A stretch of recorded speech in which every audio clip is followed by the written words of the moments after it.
Después de los cambios que generó la séptima papeleta, Colombia entró en una etapa de transformación política. Distintos sectores de la sociedad participaron en la construcción de un nuevo acuerdo constitucional.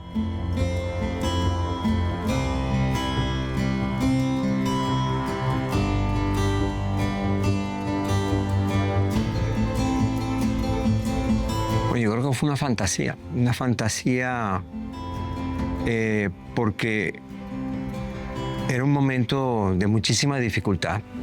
El país vivía en una zozobra constante y permanente por el narcotráfico que tenía a toda la sociedad como en vilo, amenazada. Habían bombas permanentes. Eran difíciles los momentos en que estallaba una bomba y uno no sabía si algún familiar podía estar de una u otra manera cerca al sitio. Yo recuerdo que mi papá nos llamaba y nos decía, acaba de estallar una bomba aquí en la 93, él vivía en la 93, pero todos estamos bien. Entonces, esa zozobra, de una u otra manera, fue lo que primó durante la etapa en que se empezó el proceso constituyente, que era como una especie de salida precisamente institucional, que de una u otra manera los jóvenes tuvieron un protagonismo, que fueron como una sumatoria de eventos que fueron coincidiendo y se fueron encadenando.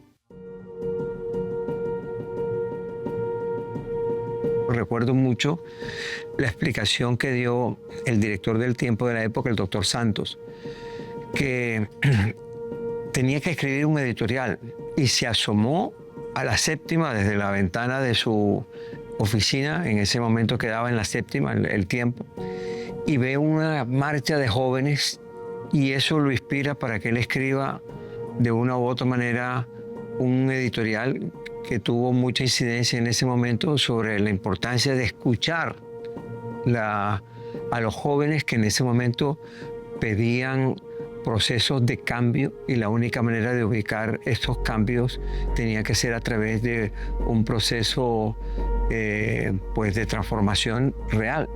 Y de una u otra manera todo eso nos fue llevando como a que una de las actividades que había que hacer era un cambio de constitución. En ese momento la constitución del año 86 ya tenía más de 100 años de vigencia, rígida, no contemplaba dinámicas territoriales y de desarrollo económico diferentes.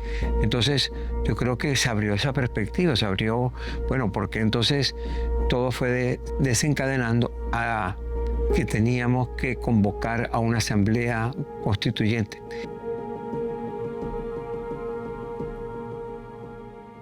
Entonces todo ocurrió de una manera en que todo el mundo cerró los ojos porque había como una voluntad de cambio. Los jóvenes propusieron en aquella época la séptima papeleta y esa séptima papeleta nunca se contó. Pero todo el mundo sí sabemos que hubo una participación masiva, porque no tuvo la parte, no quiero entrar en el detalle de la parte jurídica, que si hubiese sido muy estricta, de pronto no hubiese tenido los antecedentes básicos necesarios para que a través de una papeleta que no había sido aprobada técnicamente como debía haber sido hecho, de pronto no hubiese tenido la legalidad, pero nadie le puso atención a eso. Sencillamente al hecho político de la época, que fue que una séptima papeleta convocada por los jóvenes, que no fue contada, que no tuvo la oficialidad necesaria, sirvió de base para construir un proceso de transformación del país basado en una nueva constitución.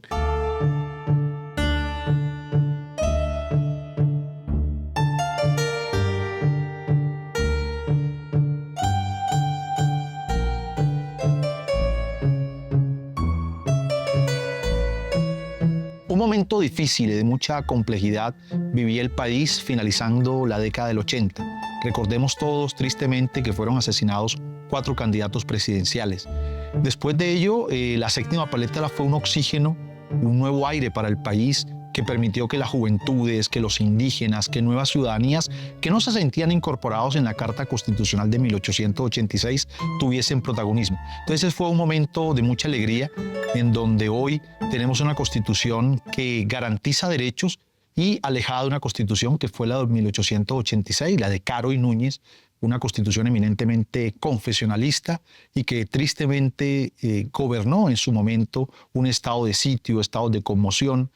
Bajo esa Constitución, como todos sabemos, quienes recordamos la historia, pues yo no lo viví, pero pues la he leído, tuvimos tristemente un estatuto de seguridad en donde hubo constante violación de derechos humanos, torturas, desapariciones, y creo que esa triste historia se hizo bajo la Constitución confesionalista del 86. Por supuesto, hay un cambio esencial y lo dice el artículo 1 de la Constitución de esta que tengo en la mano. Y es Colombia pasó de un Estado confesionalista, de un Estado centralista, era un Estado de derecho, a un Estado social de derecho. Eso es, digamos, muy importante. Y un Estado social de derecho es la garantía a que la ciudadanía pueda expresarse, pueda manifestarse. Los jóvenes universitarios jugaron un papel muy importante en ese pacto constitucional a través de la séptima papeleta. Por eso es una séptima papeleta que se introdujo la ciudadanía introdujo para que luego nos permitiesen hacer la Constitución.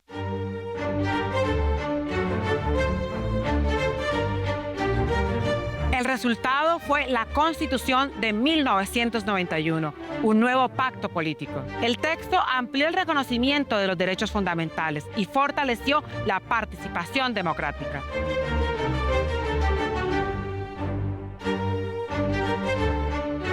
Y esa nueva Constitución ahí sí hubo como una transición de gobiernos en la cual Barco dejó como las bases de lo que podía haber sido ese proceso constituyente y lo retomó el presidente Gaviria, y creo que de una manera muy importante tuvo el tiempo necesario para poderlo sacar adelante. Entonces, él sí convoca a la Asamblea Constituyente. Entonces, se hacen los grandes acuerdos de la época, los grandes acuerdos de los, iba a decir grupos políticos, pero era que los partidos políticos habían perdido protagonismo y habían ganado protagonismo otras expresiones políticas, entre otras lo del M-19, que en ese momento estaba en su furor, y que ellos de una u otra manera se apropiaron un poco también de ese proceso novedoso y lograron 19 escaños en la Asamblea Nacional Constituyente. Nosotros los liberales obtuvimos 23. Y el Partido Nuevo de Salvación Nacional obtuvo 5. En fin, todo fue una participación de expresiones políticas que no habían sido las tradicionales rígidas de antaño. Y eso hizo que todas estas nuevas fuerzas, con estas nuevas dinámicas, llegasen al proceso de convocatoria de una nueva Constitución. Y ahí, en ese ambiente de cambio, de reforma, de renovación, llegamos a la Asamblea Nacional Constituyente.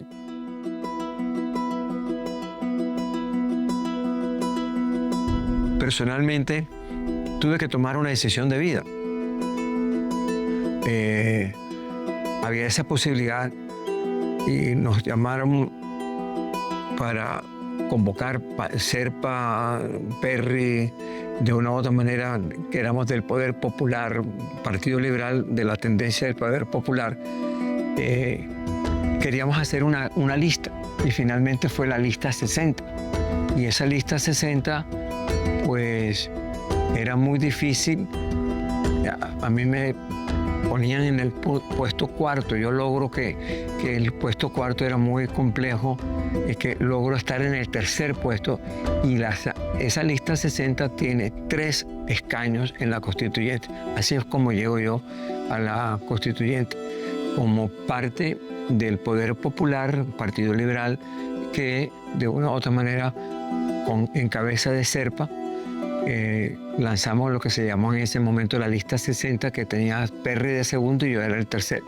Y un señor Timarán de Nariño el cuarto, que finalmente por muy pocos votos no quedó. Pero fuimos de las listas más votadas, de las listas de mayor aceptación. Recogíamos en ese momento unas tendencias. Yo fui con una tarea que me impuse yo mismo, la tarea de la transformación del territorio a través de ordenamiento territorial. Entonces también ganó un escaño en la constituyente Juan B. Fernández, Eduardo Espinosa Faciolince, Jesús Pérez González Rubio, en fin, el Rodado, en fin, 12 constituyentes de la región Caribe. Yo los convoqué inmediatamente en Cartagena, con Eduardo Espinosa y con todos, y llegaron todos los constituyentes Falsborda, sin importar que cada uno de nosotros venía llegaba la constituyente, pero de diferentes expresiones políticas. Entonces, cuando vinimos a ver, éramos 12 personas oriundas de la región Caribe, del M19, del Partido Liberal, del Partido Conservador, pero nos unía el común propósito de aprovechar al máximo la Constitución del año 91 para meter como parte fundamental de la transformación en un ordenamiento territorial basado y fundamentado en la autonomía territorial, en la autonomía de las regiones, en la regionalización. Y esa fue como la tarea que nos impusimos, y eso fue lo que llevamos a cabo.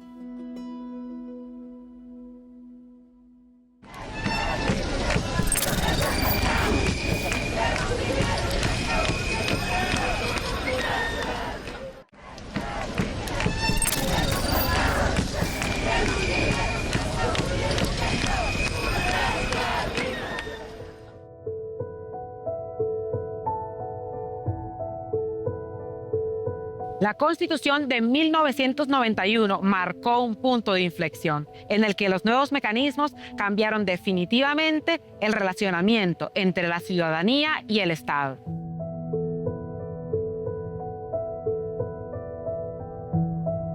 Pues la Constitución del 91, claro, eso no es perfecto, pero sí nos dio, como decía anteriormente, la posibilidad de tener una democracia directa, una democracia en donde podemos tutelar derechos, en donde podemos hacer consultas ciudadanas para mirar si estamos interesados en que grandes temas del país se decidan. El plebiscito por la paz es posible gracias a la Constitución del 91 en el gobierno de Juan Manuel Santos, el sí o el no. Bueno, será otra discusión si quién ganó el sí o el no, pero se le consultó al constituyente primario de cómo sería el desarrollo de la nación en temas tan esenciales, en este tema, por ejemplo, como el de la paz y la reconciliación. Y hay otros desarrollos constitucionales, aquí lo expresa, por ejemplo, el artículo 86.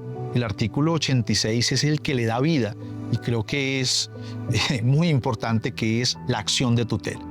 Los ciudadanos no teníamos en la Constitución del 86 cómo reclamar nuestros derechos de salud, de educación, de vivienda, lo que se denomina los derechos fundamentales. Y lo que hoy tenemos con la tutela es que en 10 días, los términos que contempla la ley y la Constitución, tenemos que reclamar derechos fundamentales. ¿Cuántas personas en Colombia desde el 91 se han salvado porque afortunadamente han tutelado un derecho que es el derecho a la salud, y los tenemos vivos frente a cánceres, frente a enfermedades huérfanas, etc.? Entonces la tutela es muy importante. Podremos mencionar también el artículo, aquí lo dice, el artículo 163, que es fundamentalmente el artículo de los mecanismos de participación ciudadana. Plebiscito, el referendo, el cabildo popular, donde la ciudadanía anteriormente teníamos que, yo diría una frase muy coloquial, aguantarnos a los que llegaban al poder, pero hoy tenemos la posibilidad de quitarlos del poder mediante la revocatoria, recogiendo firmas. Esos son pasos gigantes que dio la Constitución del 91. La juventud, por ejemplo, existieron nuevas ciudadanías y participaron más en juntas de acción comunal. Se llegaron a implementar nuevas políticas alrededor de los temas ambientales, de las preocupaciones por nuevas ciudadanías. Y yo creo que eso es importante para entender que en el siglo, luego estamos en el siglo XXI, llega una ciudadanía preocupada por su relación humana con el ambiente, frente a la situación de adecuarnos al cambio climático, al efecto invernadero, etc.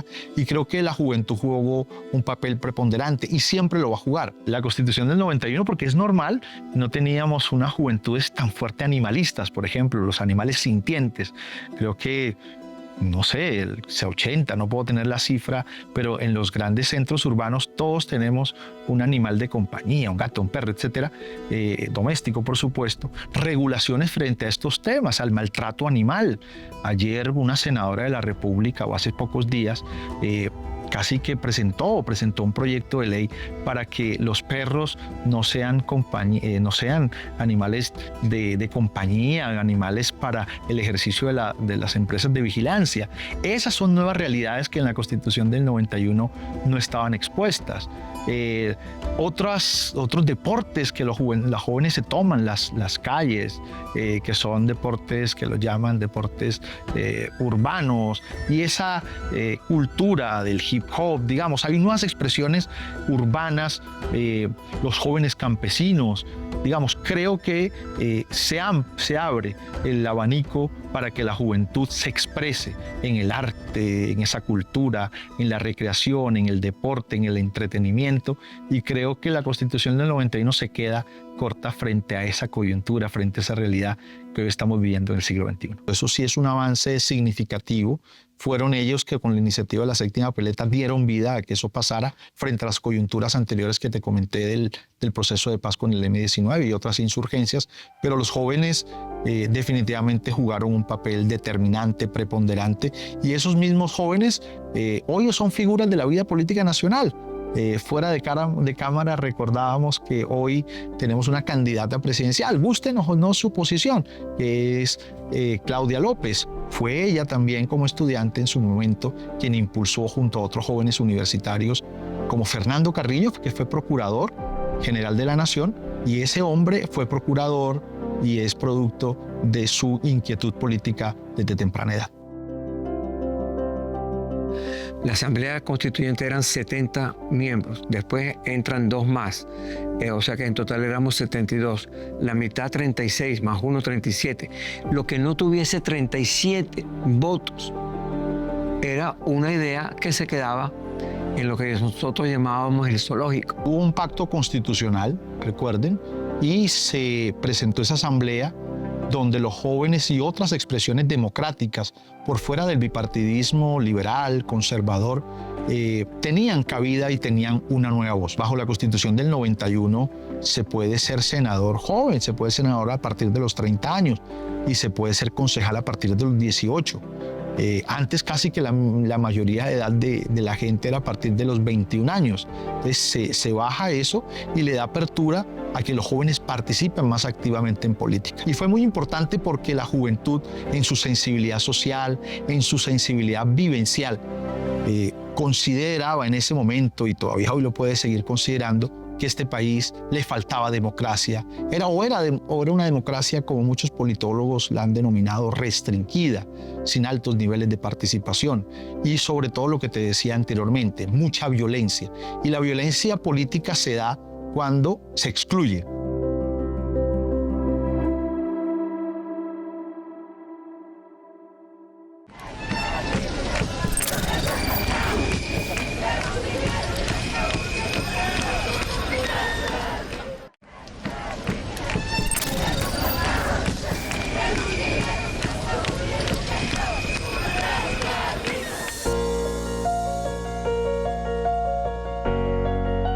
Ese legado continúa vigente en escuelas, universidades y proyectos comunitarios. La juventud asume los derechos constitucionales para redefinir su realidad.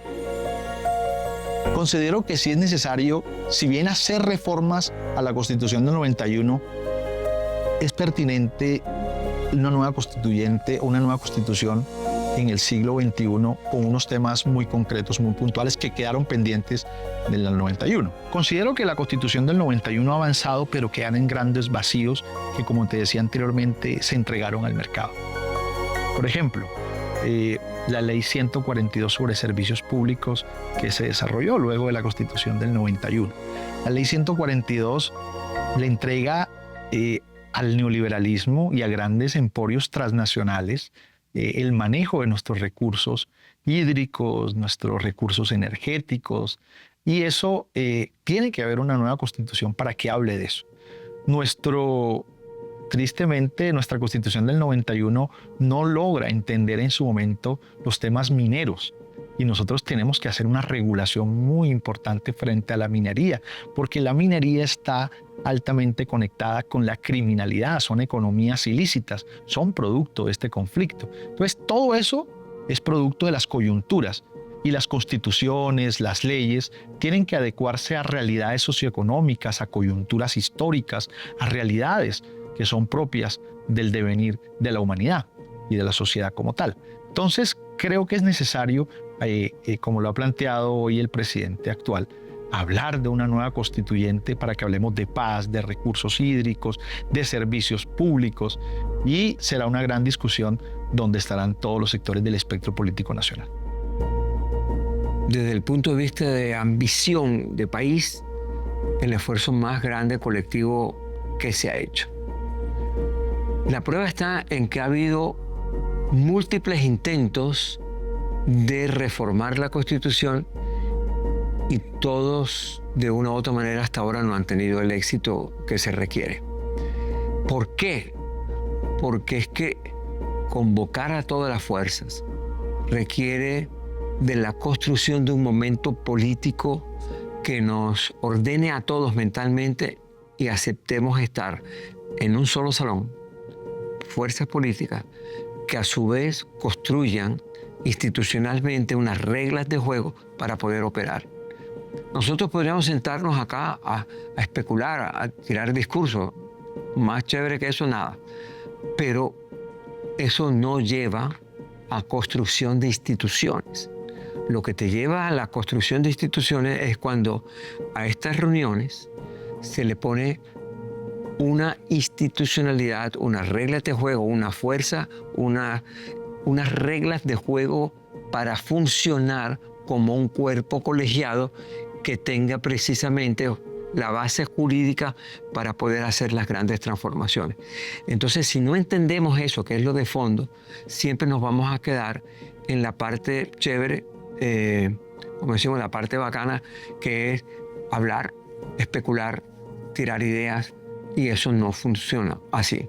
O sea, son las ideas muy importantes porque obviamente te abren la mente, pero tienes que hacer el esfuerzo de construcción de un proceso que te lleve a formalizar para que esas ideas sean parte de la institucionalidad de un país. Y la única manera son los trámites ante los cuerpos colegiados, ante el Congreso de la República. Si no haces eso, finalmente te quedas en las simples ideas. Entonces, la pregunta es, ¿cómo los jóvenes pueden usar hoy los derechos de la Constitución para transformar su entorno?